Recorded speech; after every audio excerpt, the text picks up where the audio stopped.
ভিনদেশি আপু এমন আশ্চর্যকর একটি রেসিপি খাইয়েছে, এই রেসিপিটা আমার মনে হয় না যে আমাদের দেশে আজ পর্যন্ত কেউ খেয়েছে। আসসালামু আলাইকুম আপনাদের সবাইকে, আপনারা সবাই কেমন আছেন? আমি আলহামদুলিল্লাহ ভালো আছি। ভর্তা প্রেমী মানুষেরা কিন্তু যেখানেই যায় সেখানেই ভর্তা খেতে চায়। আর যারা সুন্দর করে ভর্তা বানাতে পারে তাদের কাছে তো সবসময় আবদার থাকে তাকে ভর্তা বানিয়ে খাওয়ার জন্য। তিনি আজকে এসেছে আমাদের বাসায় ভিনদেশি আপু, তার হাতের ভর্তা কিন্তু ভীষণ মজার। আর সে এত ইউনিক ইউনিক ভর্তা বানাতে পারে, তার ভর্তা বানানো দেখে আমার একদম জিভে জল গড়াগড়ি করে। প্রথমেই কিন্তু আপনারা দেখেছেন ভিনদেশি আপু দুটি লম্বা বেগুন নিয়েছে। আপনারা চাইলে কিন্তু এখানে গোল বেগুনও নিতে পারেন, কোনো সমস্যা নেই, যার যেটা পছন্দ। বেগুনগুলোকে কিন্তু ছুরি দিয়ে হালকা একটু কেচে দিয়েছিল, তারপর কিন্তু চুলা জ্বালিয়ে চুলাতে বসিয়ে দিয়েছে। তো এরপরে কিন্তু আপু একটি টমেটো নিয়েছে, কাঁটা চামচের মধ্যে গেঁথে নিয়েছে। টমেটোগুলোকেও কিন্তু খুব সুন্দর করে পুড়িয়ে নিচ্ছে। এখানে প্রথম টমেটোটা পুরানো হচ্ছে, এরপরে কিন্তু আমরা আরেকটা টমেটো পোড়াবো। আর টমেটোগুলোকে কিন্তু কেচিয়ে নেওয়ার কোনো দরকার নেই, জাস্ট টমেটোটা ভালো মতো ধুয়ে একটি কাঁটা চামচে গেঁথে তারপর কিন্তু আপনারা পুড়িয়ে নেবেন। আমি যেভাবে পুড়াচ্ছি আপনারা দেখতে পাচ্ছেন, ঠিক সেভাবেই পুড়াবেন। এরপরে এখানে দেখতেই পাচ্ছেন চামচের মধ্যে গেঁথে নেওয়া হয়েছে এখানে 4 পিস রসুন। রসুনগুলোকে কিন্তু খুব ভালোভাবে পোড়ানো হচ্ছে। যখন দেখবেন রসুনগুলোতে হালকা হালকা একটু দাগ চলে এসেছে, পোড়া পোড়া ভাব, তখনই কিন্তু চুলা থেকে নামিয়ে নিতে হবে।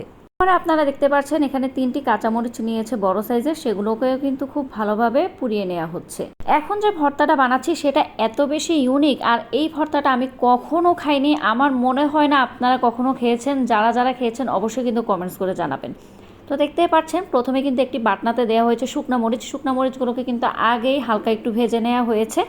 তারপর এখানে শুকনা মরিচটা খুব ভালোভাবে পিষে নেওয়ার পর তারপর এখানে রসুনগুলো দিয়ে দেওয়া হয়েছে, যেগুলো আমরা পুড়িয়ে নিয়েছিলাম সেগুলোও খুব ভালোভাবে পিষে নেওয়া হয়েছে।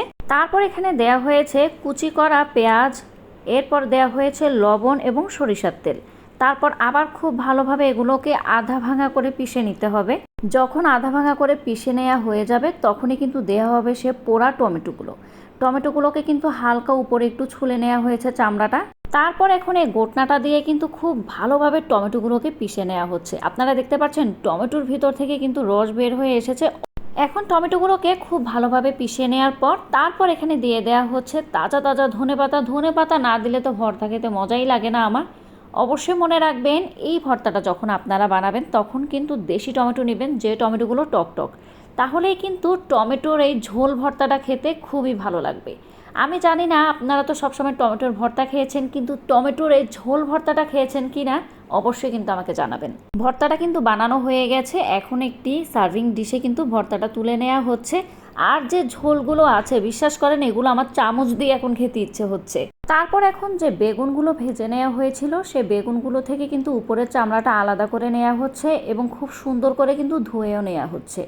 আপনারা চাইলে কিন্তু এই চামড়াটা সহ ভর্তা বানাতে পারেন, কোনো সমস্যা নেই, কিন্তু আমরা চামড়াটা ছাড়িয়ে তারপর ভর্তাটা বানাবো।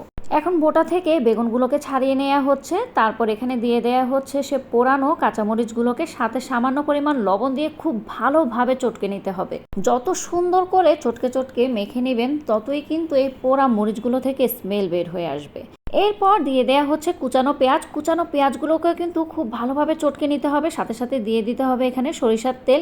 এখন সরিষার তেল দেওয়ার পর আবার খুব ভালোভাবে চটকে দিয়ে দেওয়া হচ্ছে ধনিয়া পাতা খুব ভালোভাবে চটকে এখন পুরো বেগুনটাকে এই মিশ্রণের সাথে ভালোভাবে চটকে নেওয়া হচ্ছে। বিশ্বাস করেন এই ভর্তাটা আমার এত প্রিয়, আর খাবারের সময় এত সুন্দর একটা স্মেল আসে, পোড়া পোড়া স্মেল, সে পোড়া পোড়া স্মেলটাই কিন্তু আমার ভীষণ পছন্দের। ভিনদেশি আপু আজকে বানিয়ে দিয়েছে টমেটোর ঝোল ভর্তা, সাথে ছিল পোড়া বেগুনের ভর্তা। বিশ্বাস করেন দুটি ভর্তাই এত বেশি মজার ছিল, আমি তো আর লোভ সামলাতে পারছি না। আমি কিন্তু খিচুড়ি নিয়ে বসেছি খাওয়ার জন্য। আপু কিন্তু আজকে খিচুড়িটাও রান্না করেছে। সময় স্বল্পতার কারণে কিন্তু এই খিচুড়ি রেসিপি আপনাদের সাথে শেয়ার করতে পারিনি। অবশ্যই নেক্সট টাইম শেয়ার করার চেষ্টা করব। চলুন এখন খাওয়ার পালা। বিশ্বাস করেন টমেটোর এই ঝোল ভর্তাটা অসাধারণ, আমি বলবো অসাধারণ। যারা যারা খান নেই অবশ্যই কিন্তু এই রেসিপিটা একবার হলেও ট্রাই করবেন। ট্রাই করার পর আমাকে অবশ্যই জানাবেন আপনাদের কেমন লেগেছে। তো যাই হোক, আমার আজকের ভিডিওটি আপনাদের কেমন লেগেছে অবশ্যই কিন্তু আমাকে কমেন্টস করে জানাবেন। আজকের জন্য তাহলে এখানে বিদায় নিয়ে নিচ্ছি। আল্লাহ হাফেজ।